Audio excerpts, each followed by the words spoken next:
The link between drones and end times prophecy. Number 1. The Final World War. Drones are everywhere these days. They're like robots, controlled by people from far away, doing tasks without hesitation or feeling. Some drones are used for spying, others for delivering packages, and some even for warfare. They let us see the world from above, like a bird, without needing an airplane or a pilot's license. But as we use them more, people are asking important questions. Is it okay to use drones in wars, or to watch people without them knowing? There is no doubt that World War will be a part of the future. And in that case, drones will also play a role in this future. We truly know this because Christ plainly taught that there would be war prior to his return. Many people often wonder if we are currently living in the end times. However, the Bible refers to the last days, which we have been in for over 2,000 years.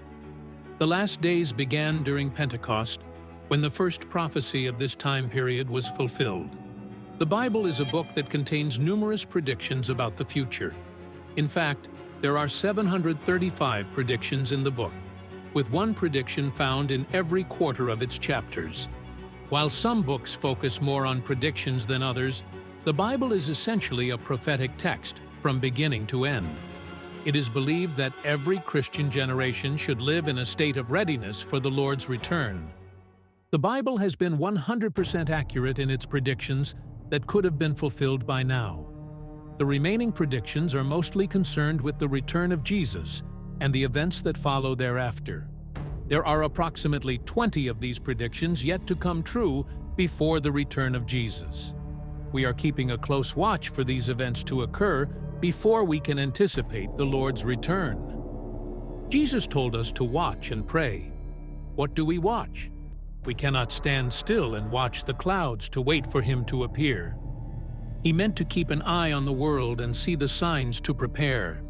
In Matthew chapter 24, we see the disciples asking Jesus about the signs or signals that would indicate his return. They were unsure about what to do if they didn't know when it would happen. However, Jesus gave a direct and clear answer to their inquiry. We can be thankful to God that he responded to their question in such an unambiguous manner. In the book of Revelation, he gives a much more detailed and comprehensive response, but here he gives a rundown of the signs that will precede his arrival. The disciples approached Jesus secretly as he was seated on the Mount of Olives. Matthew 24. Jesus answered, "Be careful that no one misleads you, deceiving you and leading you into error. For many will come in my name, misusing it, and appropriating the strength of the name which belongs to me, saying, 'I am the Christ, the Messiah, the Anointed,' and they will mislead many. You will continually hear of wars and rumors of wars. See that you are not frightened, for those things must take place, but that is not yet the end of the age. For nation will rise against nation, and kingdom against kingdom, and there will be famines and earthquakes in various places. But all these things are merely the beginning of birth pangs, of the intolerable anguish, and the time of unprecedented trouble." It is not that surprising that every time we see a drone on TV, we make a straight connection to wars. There are different interpretations of Matthew 24:6.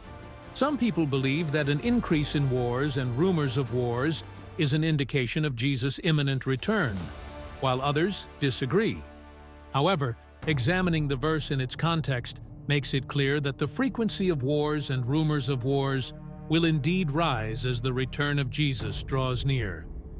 It is important to note that no single war can predict the end of days, since only the Father knows when this will happen. The Bible uses the term wars and rumors of wars to refer to large-scale conflicts between people groups and nation-states. It does not refer to minor, one-off skirmishes, which are typically called battles. Throughout the Old Testament, Israel is involved in both small and large conflicts, and the Bible differentiates between them. For example, the Battle of Jericho was a one-time conflict, while the Israelites engaged in a war against the Babylonians. Jesus predicted both military conflicts and their discussion. From a technical standpoint, the end times began when Jesus ascended to heaven. In his teachings, the Lord mentioned that the end times would be characterized by birth pains. He used the analogy of a woman's labor while giving birth. The duration of labor is unpredictable. Some births are quick, while others are prolonged, and the intensity of the contractions varies from one woman to another. However, contractions get stronger and stronger as the delivery time approaches. The Bible teaches us the importance of being prepared, both for believers and unbelievers alike. It challenges those who do not yet know Jesus Christ to prepare themselves and pursue a relationship with Him as He will come again. While there may be disagreements among theologians about when this will happen, the Second Coming and Judgment Day are certain to occur. It is the responsibility of Christians to serve Him and share the message of salvation with the world. This gives everyone the opportunity to come to faith and know God. Christians should not become obsessed with the end of days or argue about whose interpretation of the end-time events is correct. Instead, they should remember every day that their Savior could return at any moment. They should rejoice in anticipation and continue to spread the gospel to others. Are you ready for whatever may happen in the world in the next 10 years? And are you completely certain about where you will spend your eternity? These are the most important questions you can ask yourself. In Matthew 24, Jesus' main goal is not to provide detailed answers about the end times, but rather to prepare us for any future challenges that may arise, whether it be this week, this month, this year, or even 10 billion years from now. As followers of Christ, we have someone to rely on and trust. According to the Scripture, there is no mention of a specific number of world wars that will occur. The first two world wars, along with a possible third world war, are not explicitly referenced in the Scripture. However, the last war is described in detail, leading to the interpretation that there may be other wars before the final conflict. The Apostle John was given a vision of the end times. He documented what he saw in the book of Revelation, starting from chapter 6. This chapter describes a war that will take place, and war continues to be a part of the events that unfold until Christ's return in chapter 19. Revelation 6. I looked, and behold, a white horse of victory, whose rider carried a bow, and a crown of victory was given to him, and he rode forth conquering and to conquer. Revelation 6 also says, and another, a fiery red horse of bloodshed, came out, and its rider was empowered to take peace from the earth, so that men would slaughter one another, and a great sword of war and violent death. Number 2, the locusts of Revelation. This prophecy takes place during the time of the Revelation. Many people have drawn links between the drones and the locusts of Revelation. Have you ever read the book of Revelation and wondered, what are those terrifying locusts with tails like scorpions? Could they be connected to something we know today, like drones? The Old Testament contains 15 books of prophecy, but the New Testament has just one, Revelation. John, an apostle, wrote it while he was in Ephesus. John and Mary, the mother of Jesus, moved there together. They lived out their lives in Ephesus, where they were also buried. Revelation was penned toward the close of the 1st century. During that period, Emperor Domitian demanded that everyone burn incense to Caesar once a year on the Lord's Day. People had to stand before an altar, raise their hands, and declare, Caesar is Lord. For early Christian groups, this was a severe challenge. Their faith was evident. Jesus is Lord.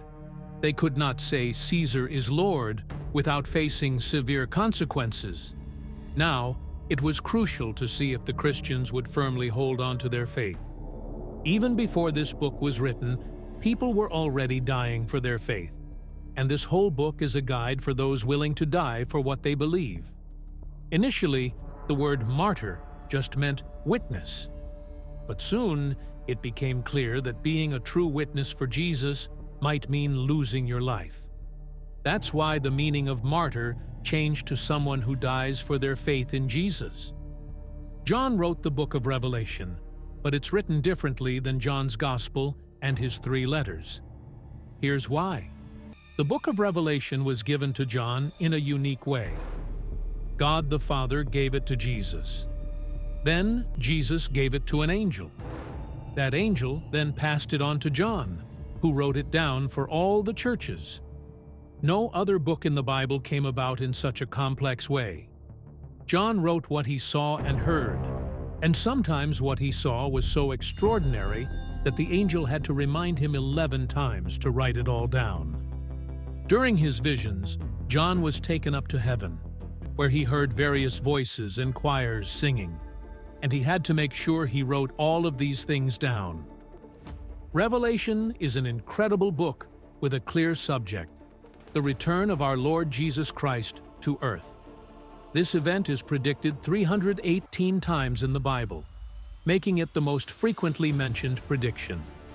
The book of Revelation covers the events that occur before, during, and after the return of the Lord Jesus. It is here we see the prophecy and the mysterious angel. It is here John hears this prophecy. Out of the abyss came locusts, unlike anything John had ever seen. They had the power to torment mankind, with tails like scorpions and the sound of chariots rushing into battle. But here's the question. Were these just metaphorical images, or was John seeing something real from the future? Imagine being a first-century man trying to describe this. Could John have been seeing drones, advanced technology, or something even more otherworldly? Technology today is advancing at lightning speed. Think about this. Just 100 years ago, the idea of humans flying was considered impossible. Now, we have drones capable of reconnaissance, combat, and even swarming like insects. John describes the locusts as having faces like men, crowns like gold, and breastplates of iron. Their wings sounded like chariots rushing into battle. Does this remind you of anything? Maybe drones designed for warfare? Here's where it gets even more fascinating. The locusts were given power, but only to torment, not to kill. What kind of weapon torments without killing? Could this be advanced non-lethal technology, or is it something even more terrifying? Let's pause for a second. Revelation 9 isn't just about locusts, it's about judgment. These creatures come from the abyss, symbolizing their connection to spiritual darkness. Could it be that John was seeing a combination of spiritual and physical realities? Some scholars believe these locusts represent demonic forces unleashed on the earth. Others argue they symbolize advanced weaponry. Here's the truth. It could be both. But why would God allow this kind of torment? Let's go deeper. Picture this. For 5 months, people are in such agony that they beg for death. But death won't come. This isn't just physical pain. It's spiritual torment. The Bible says these locusts only target those who don't have God's seal on their foreheads. Did you know locusts appear 46 times in Scripture? Sometimes they're literal, like in Exodus, and other times symbolic, like in Joel. What does this mean for Revelation 9? Let me ask you something. How would you describe a drone if you'd never seen one before? Maybe you'd say it looks like a locust, or even a bird. Now imagine trying to explain that to people 2,000 years ago. Mind-blowing, right? But here's the thing. This isn't just about drones. It's about how we interpret prophecy. Are we looking for literal fulfillment? Or are these symbols meant to point us to deeper spiritual truths? Revelation 9 uses words like as and like more than any other chapter in the Bible. he was describing something beyond his comprehension. Think about it. Locusts swarm, they destroy, and they bring judgment. Drones can do the same, targeting with precision and causing chaos. Is this a coincidence, or is there a divine connection? Here's the big question. Are these locusts in Revelation 9 supernatural beings, advanced technology, or both? The answer might depend on your perspective, but one thing is clear. They represent judgment, and that judgment is coming.